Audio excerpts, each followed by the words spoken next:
Good morning to all. आज जो topic मैं आप लोगों के लिए लेके आया हूँ वो टॉपिक है रिलेटिव परमिटिविटी का। लास्ट जो क्लास हुई थी अपनी उसमें हमने कूलम्ब्स लॉ के बारे में स्टडी की थी और कूलम्ब्स लॉ के अंदर आप लोगों ने परमिटिविटी के बारे में स्टडी की। तो उसी टॉपिक को हम आगे लेके चलते हैं, जिसका नेक्स्ट जो टॉपिक है वो आता है रिलेटिव परमिटिविटी। अब ये रिलेटिव परमिटिविटी होती क्या है? जैसे आप लोगों ने एप्सिलॉन नोट के बारे में पढ़ा, epsilon naught is equals to 8.85 into 10⁻⁻12। ये हमारे पास में वैल्यू आई थी एप्सिलॉन नोट की। तो उसमें हमें क्या पता चला? उसमें हमें ये पता चला कि एप्सिलॉन नोट जो है वो vacuum, that means free space और एयर की जो हमारी परमिटिविटी है उसको डिनोट करता है। तो रिलेटिव परमिटिविटी, ये जो कॉन्फ़िगरेशन आया हमारे पास में, जिसको हम अभी आपको मैं बता रहा हूँ, जो आप ऑलरेडी पढ़ भी चुके हो, जिसको हम लोग लेते हैं epsilon naught is equals to 8.85 into 10⁻⁻12 coulomb square newton और पर न्यूटन मीटर स्क्वायर। ये भी एक परमिटिविटी है। किसकी परमिटिविटी है? ये फ्री स्पेस की। लेकिन अगर हम बात करें किसी मीडियम की परमिटिविटी की, और उस मीडियम की परमिटिविटी को मैं अगर बोलूं आपको कि कोई मीडियम है मेरे पास में और उस मीडियम की परमिटिविटी जो है वो 11.5 इंटू 10⁻⁻11 है, तो हमें उसको समझना थोड़ा डिफ़िकल्ट हो जाएगा। मतलब थोड़ा सा हमें अजीब सा लगेगा कि अब इसको कैसे समझें हम लोग। अगर मैं इसको सीधे किसी फिगर में समझाऊं, जैसे फॉर एग्जांपल देखिए हमारे पास में कोई दो चार्जेस हैं। इन दो चार्जेस को मैंने पानी के अंदर ऐसे डुबो दिया और उसके बाद में हमने देखा कि इन दोनों चार्जेस के बीच में लगने वाला जो फोर्स है वो फोर्स 90 टाइम डिक्रीज हो गया है। तो वाटर की जो परमिटिविटी है उसको कितना बोल देंगे हम लोग? 90। तो ये एक सीधा फिगर आ गया है। तो ये जो 90 टाइम्स जो डिक्रीज हुआ है, हमने इसको किसके रिस्पेक्ट में लिया? मतलब किससे रिलेटेड लिया हमने इसको लिया फ्री स्पेस के रिलेटेड। क्योंकि पूरा यूनिवर्स जो है उसमें सबसे कम जो परमिटिविटी है वो free space, that means air की होती है, जिसको हम 1 लिखते हैं। कितना लिखते हैं? 1। तो उस 1 के रिस्पेक्ट में हमें लेना है। बाकी के जितने भी मीडियम होंगे यूनिवर्स में उनकी परमिटिविटी ग्रेटर देन 1 होगी हमेशा। तो एयर के कंपैरिजन में हमें हर किसी मीडियम की परमिटिविटी को बताना है, और जो फोर्स लग रहा है, रिलेटिव जो फोर्स लग रहा है दोनों चार्जेस के बीच में मीडियम के लिए, उसको हम रिलेटिव फोर्स बोलेंगे, और उसकी वजह से मीडियम की वजह से जो परमिटिविटी बनी है उसको हम रिलेटिव परमिटिविटी बोलेंगे। ये चीज़ हमें समझनी है। ऐसे और भी आप एग्जाम्पल ले सकते हैं। जैसे मेरे पास में सपोज कीजिए कि मेरे पास में ये कोई दो चार्जेस हैं, इस तरीके से ये कोई दो चार्जेस हैं।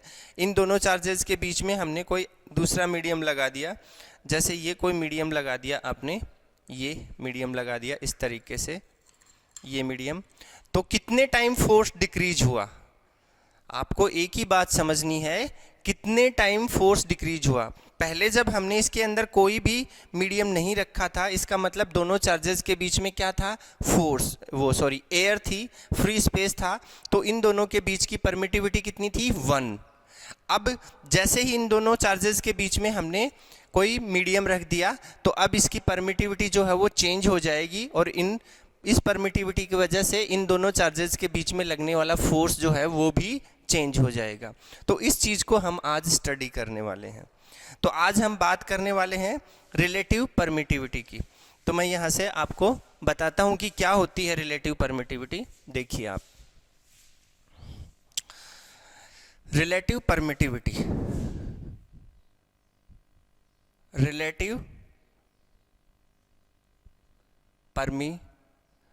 परमिटिविटी, इसको एप्सिलॉन आर से डिनोट करते हैं। किससे डिनोट करते हैं? एप्सिलॉन आर से। ठीक है, इसके बारे में हम बात करने वाले हैं। तो ये क्या होती है? मैंने आपको बताया थोड़ी देर पहले कि फोर्स की बात कर रहे हैं हम।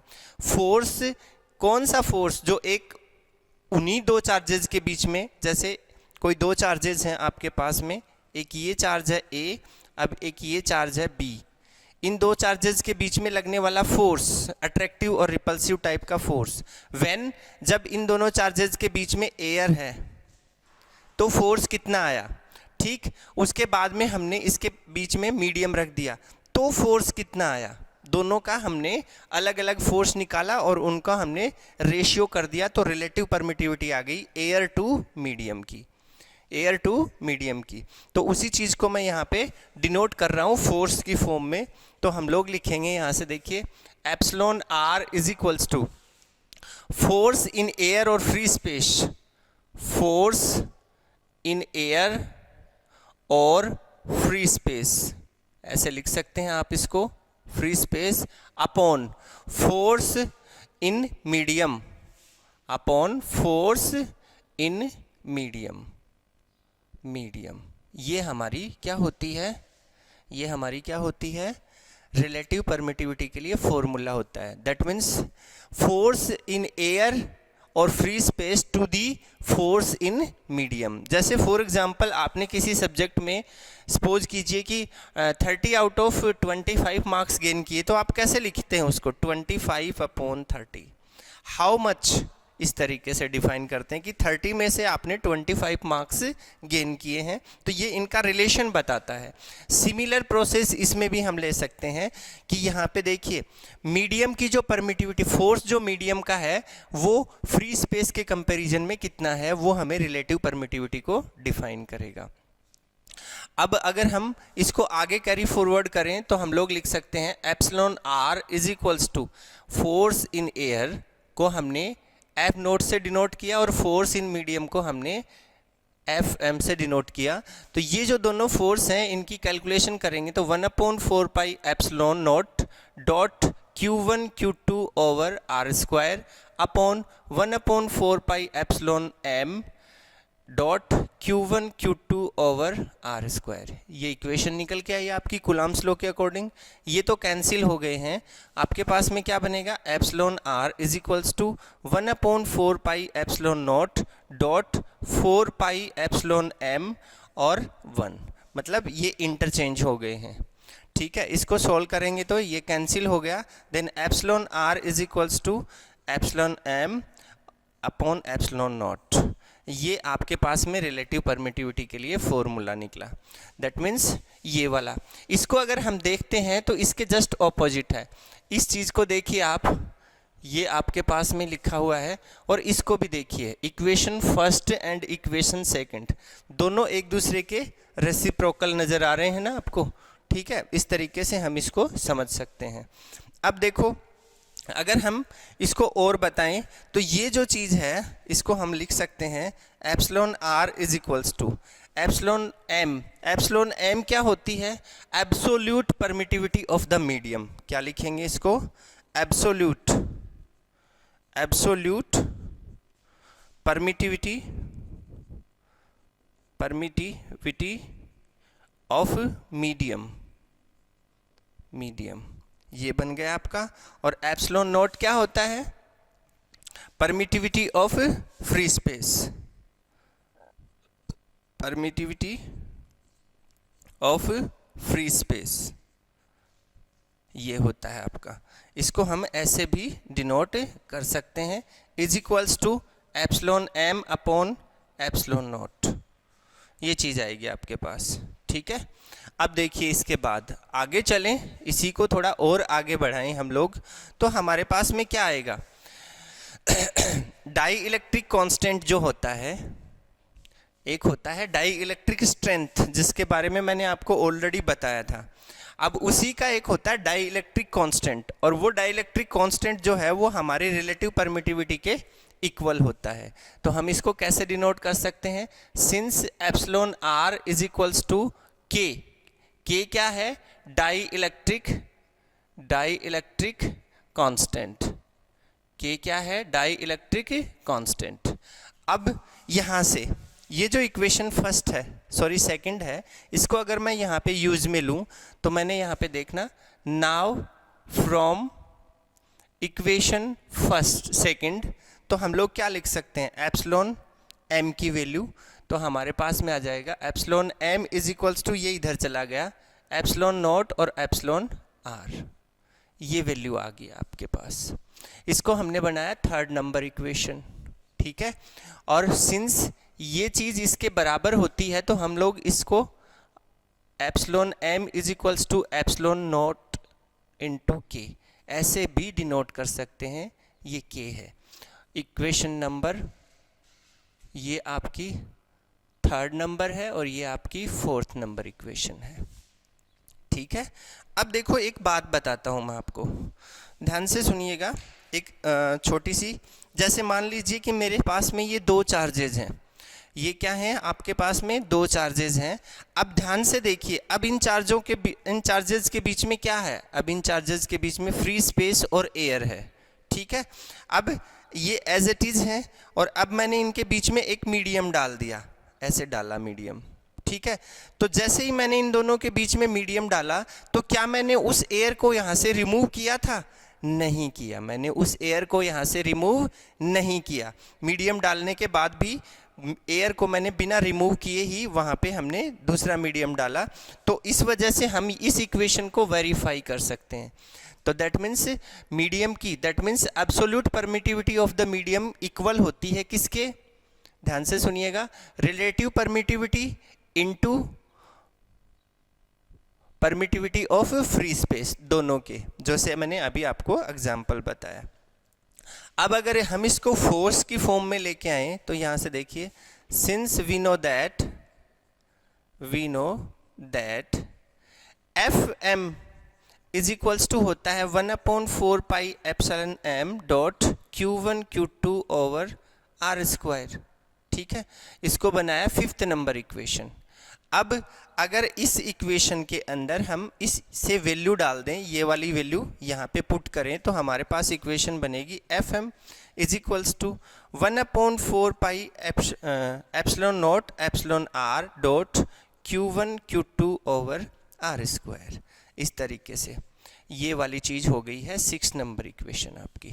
अब देखिए इक्वेशन ये भी है और इक्वेशन ये भी है, लेकिन दोनों के बीच में डिफरेंस क्या है, ये जो फॉर्मेट है ये हमारे लिए इजी हो गया है और ये फॉर्मेट जो है ये थोड़ा टिपिकल होता है। जैसे epsilon M absolute permittivity of the medium होती है, जिसकी वैल्यू डेसिमल में होती है, डेसिमल में मतलब to the power etcetera etcetera, जैसे for example 11.5 into 10 to the power -11, तो ये पावर में आ गई इस तरीके से, तो इसको कैलकुलेट करना हमारे लिए थोड़ा टिपिकल हो जाता है। जबकि अगर हम यहाँ पे देखिए, ये चीज़ तो है जो इतना जो पोर्शन है इसके बारे में तो हमें पता है, 1/4 पाई एप्सिलॉन नॉट किसके बराबर होता है, 9 इंटू 10 टू द पावर 9 के बराबर होता है, ये हमारे पास वैल्यू है। और ये एप्सिलॉन आर क्या है, रिलेटिव परमिटिविटी, दैट मीन्स एक फिक्स्ड नंबर है हमारे पास, जैसे 10 टाइम्स कम हो गई, 20 टाइम्स कम हो गई, 40, 50, 60, 90 जो भी है वो एक नंबर है, तो उससे हम इसको इजीली कैलकुलेट कर पाएंगे। तो इसलिए हमने इसको इस फॉर्मेट में राइट किया। अब देखो आगे चलें तो हम लोग इसको कैसे बनाएंगे, देखिए ध्यान से, एक मिनट, हम लोग इसको लिख सकते हैं, हम लोग इसको ऐसे भी लिख सकते हैं, F M is equals to 1/4 pi और ये है एप्सिलॉन नॉट, और एप्सिलॉन आर किसके बराबर है, एप्सिलॉन आर तो के बराबर है, तो आप के भी लिख सकते हैं यहाँ पे, के और एप्सिलॉन आर दो हैं, दोनों इक्वल होते हैं, इनमें कोई डिफरेंस नहीं है, अपॉन आर स्क्वायर। ये वाली भी एक इक्वेशन बन सकती है आपकी फोर्स की 7th नंबर।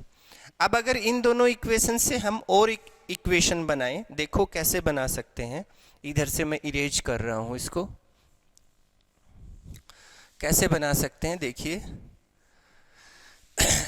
आपको पता है कि इस इक्वेशन के अंदर, ये जो इक्वेशन है इस इक्वेशन के अंदर ये वाला जो पोर्शन है, इतना पोर्शन, ये तो फ्री स्पेस में दो चार्जेस के बीच में लगने वाले फोर्स को डिनोट करता है। किसको डिनोट करता है, यहाँ से देखिए, now from equation 6th, now from equation sixth number की इक्वेशन को देखिए आप, हम लिख सकते हैं F M is equals to, यहाँ से 1/4 पाई ऐसे लिख सकते हैं, 1/4 pi epsilon naught dot Q1 Q2 over are square dot 1/एप्सिलॉन आर, ऐसे लिख सकते हैं कि नहीं लिख सकते? बिल्कुल एग्जैक्टली ऐसे हम इसको लिख सकते हैं, हमने इसको अलग कर लिया है। तो ये जो पूरी चीज़ है ये किस में है, ये किसके बराबर है? जो फ्री स्पेस में दो चार्जेस के बीच में फोर्स लगता है उसकी वैल्यू है। तो हम इसको डिनोट कर दें F M is equals to F naught upon epsilon R, ऐसे दिखा सकते हैं। अब इसको इधर ले जाएं हम लोग, तो epsilon are is equals to F naught upon F M. ये चीज़ मैं ऑलरेडी आपको स्टार्टिंग में जो फॉर्मूला हमने लिखा था उसमें मैंने आपको बताई। फोर्स किसका फोर्स, जो अभी स्टार्टिंग में हमने एप्सिलॉन आर के लिए फॉर्मूला लिखा था उसमें मैंने आपको बताई थी, जिसमें बताया गया था कि फोर्स इन एयर और free space, force in air और free space upon force in medium, ये उस चीज़ को सेटिस्फाई कर रहा है। अब देखिए इसी चीज़ को अगर और थोड़ा मैं बताऊं इस इक्वेशन को यूज में लेके, तो हम लोग कर सकते हैं। Now from equation seventh number की जो इक्वेशन है उसको देखिए आप, इसको भी हम ऐसे लिख सकते हैं F M is equals to 1/4 pi epsilon naught dot Q1 Q2 over are square dot 1/K। तो ये जो चीज़ है ये तो आपको पता है, F M is equals to F naught into F naught upon K, that means K is equals to F M upon F naught upon F M. ठीक है, ये चीज़ आ गई, इसको हमने बनाया equation number how much 8th and 9th, ये इक्वेशन हो गई आपकी। अब इन दोनों इक्वेशंस को अगर कंपेयर किया जाए 8th नंबर और 9th नंबर को, तो क्या होगा? Comparing the equations 8th and 9th, तो आपको क्या मिलेगा? देखिए दोनों को कंपेयर करेंगे तो epsilon are is equals to K, ये आपका यहाँ पे प्रूफ हो रहा है, ये इसको भी सेटिस्फाई कर रहा है। तो ये वाला जो है आपका, ये भी हमें इससे मिल गया है जो हमने। अब देखो हमारे पास में जो स्टेटमेंट निकल के आए हैं उन सारे स्टेटमेंट्स में एक ही चीज़ क्लियर होती है कि एप्सिलॉन आर, यहाँ से देखिए इस इक्वेशन को देखिए, एप्सिलॉन आर जो है वो एफ एम के इन्वर्सली प्रोपोर्शनल है। इन्वर्सली प्रोपोर्शनल है मतलब जैसे जैसे इसकी वैल्यू इंक्रीज होगी वैसे वैसे फोर्स की वैल्यू डिक्रीज होगी। मतलब रिलेटिव परमिटिविटी अगर 90 है तो फोर्स भी 90 के रिस्पेक्ट में ही डिक्रीज हो जाएगा, मतलब ये इन्वर्सली प्रोपोर्शनल है। रिलेटिव परमिटिविटी जो है वो क्या शो करती है? वो शो करती है कि आपका जो फोर्स है दो चार्जेस के बीच में वो कितना इफेक्टेड है। अगर ये ज़्यादा होगी रिलेटिव परमिटिविटी तो फोर्स की वैल्यू डिक्रीज हो जाएगी, और अगर कम होगी तो इंक्रीज हो जाएगी। तो उसी के रिस्पेक्ट में मैं आपको एक चीज़ और बता रहा हूँ यहाँ पे। फाइनली देखिए आप, देखिए यहाँ से बताता हूँ आपको।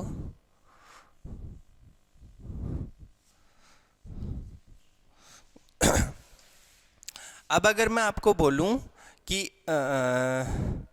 जो आपकी परमिटिविटी है, जो परमिटिविटी है उसकी बात कर रहे थे हम लोग, तो हमें पता है कि जो फ्री स्पेस है उसकी परमिटिविटी कितनी होगी, उसको कैसे फाइंड करेंगे?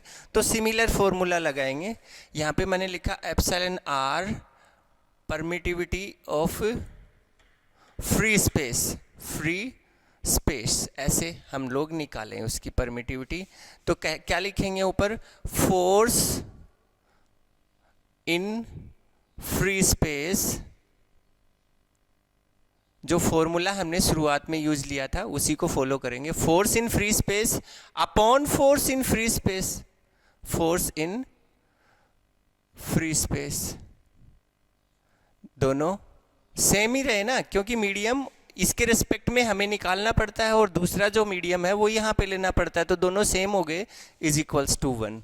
तो इसकी क्या होती है? 1। तो आप क्या बता सकते हैं कि फ्री स्पेस की जो परमिटिविटी है वो मिनिमम होती है। So that permittivity of free space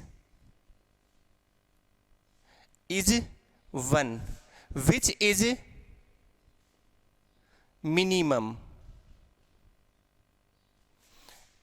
in the universe. In the universe सबसे कम होती है. अब अगर ये सबसे कम है तो फ्री स्पेस में फोर्स क्या होगा? Therefore force between two charges is more in free space. More और इज मैक्सिमम लिख सकते हैं आप, मैक्सिमम इन फ्री स्पेस. ठीक है. अब इसके बाद ये एक स्टेटमेंट आया आपका इतना. अब दूसरा स्टेटमेंट उसमें क्या है कि परमिटिविटी के हमेशा रेसिप्रोकल आएगा फोर्स.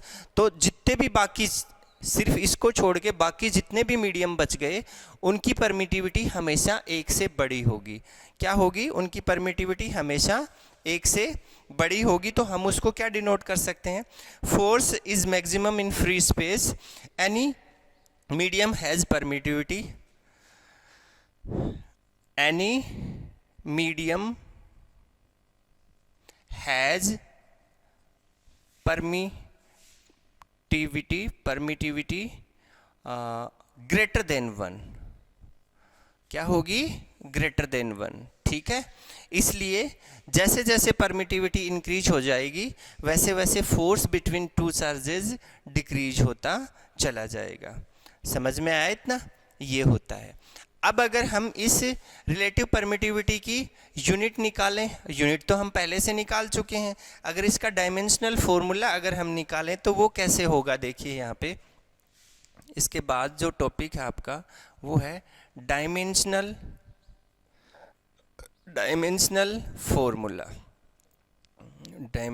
फॉर्मूला. इसके लिए हम इसकी यूनिट को यूज में लेंगे. और यूनिट क्या थी आपकी? देखो थोड़े स्टार्टिंग में मैंने आपको बताया था कि epsilon naught is equals to होता है 8.85 इंटू 10⁻⁻12 कूलम्ब स्क्वायर न्यूटन पर न्यूटन मीटर स्क्वायर. ये होता है. तो ये जो यूनिट है ये किसकी यूनिट है? परमिटिविटी की यूनिट है. और इसी से हम क्या निकालेंगे? इसकी डायमेंशन निकालेंगे. तो कूलम्ब स्क्वायर कूलम्ब क्या है? यूनिट है चार्ज की. और चार्ज की यूनिट को हम जब मतलब एक्सप्रेस करेंगे तो क्या बनेगा? देखो यहाँ पे Q is equals to IT होता है तो A इंटू टी. कूलम्ब का क्या हो गया? Coulomb is equals two ampere into time. ये हो गया. इसका स्क्वायर कर दिया तो आ गया A स्क्वायर T स्क्वायर. ये बन गया एक तो आपका. फिर न्यूटन फोर्स की है. अब देखो न्यूटन फोर्स की है तो हम इसको ऐसे लिख देते हैं is equals to ML_T-2 newton force के लिए जो डायमेंशन होती है वो क्या होती है? ML_T-2. आप लोगों ने पहले से भी इसको पढ़ लिया है 11th क्लास में भी. तो यहाँ से देखिए ML_T-2 ये फोर्स के लिए हो गया. अब मीटर को भी हमने यहाँ लिख दिया L स्क्वायर. ठीक है. अब इनको हम कैंसिलेशन में लेके जाएंगे तो इज इक्वल्स टू यहाँ से पहले इसको ऊपर लेके गए तो बन गया M-1 L का देखो यहाँ पे ये है. हाँ तो ये बन गया. L को भी हमने ऊपर लेके गए तो ये बन गया ML. और यहाँ से 1 और ये माइनस की 3. और T को भी ऊपर लेके गए तो बन गया T4. ये ऊपर जाके प्लस का हो गया. और A2. ये आपकी डायमेंशन बन गई है किसकी? रिलेटिव परमिटिविटी की. ठीक है. ML_T-2. ठीक है. इसमें कुछ मिस्टेक तो नहीं? मिस्टेक ML_T-2 है और L स्क्वायर है इसका. ठीक है. AT स्क्वायर है, स्क्वायर T स्क्वायर है, ML_T-. ठीक है. तो ये हमने इसकी डायमेंशन निकाल दी. तो इस तरीके से रिलेटिव परमिटिविटी जो है वो आपकी कंप्लीट हो गई है. अब हम एक और दूसरे टॉपिक की बात करेंगे। जो नेक्स्ट जो लेक्चर होगा हमारा, उसमें हम एक दूसरे टॉपिक की बात करेंगे, और वो टॉपिक क्या है वो मैं उसका थोड़ा इंट्रोडक्शन बताता हूँ आपको। देखिए, अगर हमने क्या किया, हमने तो नहीं किया, हमने तो सिर्फ फॉलो किया। तो जो कूलम्ब्स ने जो फोर्स के बारे में जो स्टेटमेंट दिया और जो मैथमेटिकल एक्सप्रेशन हमें दिया, उसमें उन्होंने काफ़ी सारी चीज़ों का सॉल्यूशन भी हमें दिया, लेकिन उसमें हमें एक चीज़ नहीं दी। वो क्या है, क्योंकि फोर्स जो है उसकी अपनी एक डायरेक्शन होती है, और डायरेक्शन के बारे में हमें अभी तक कोई नॉलेज नहीं मिली है कि जो जो चार्जेस के बीच में जो फोर्स लग रहा है उसकी डायरेक्शन क्या होगी। इसके बारे में अभी तक हमने कोई भी चीज़ इसके अंदर नहीं पढ़ी है। तो हम लोग अभी तक जो नॉलेज हमने ली है वो आधी अधूरी है, वो परफेक्टली कंप्लीट नहीं हुई है। तो इससे अगला जो आपका टॉपिक आने वाला है उसमें हम बात करेंगे किसकी, फोर्स की, डायरेक्शन ऑफ फोर्स। क्योंकि फोर्स जो है वो एक डायरेक्शन में ही लगता है। जैसे दो चार्जेस हैं आपके, पॉइंट चार्जेस, एक ये यहाँ पे है, एक ये यहाँ पे है, उनको एक लाइन से ज्वाइन करवाएंगे आप, तो वो जो लाइन से ज्वाइन करवाएंगे उसी लाइन के अलोंग में उसकी डायरेक्शन होगी फोर्स की। तो वो फोर्स की जो डायरेक्शन है उससे हम एक मैथमेटिकल एक्सप्रेशन हम निकालेंगे, जिसको हम बोलेंगे vector form of Coulomb's law. क्या बोलेंगे, vector form of Coulomb's law. तो ये जो चीज़ है ये हम अगले लेक्चर में हम डिसाइड करेंगे। तो आज के लिए इतना ही। Thank you, have a nice day.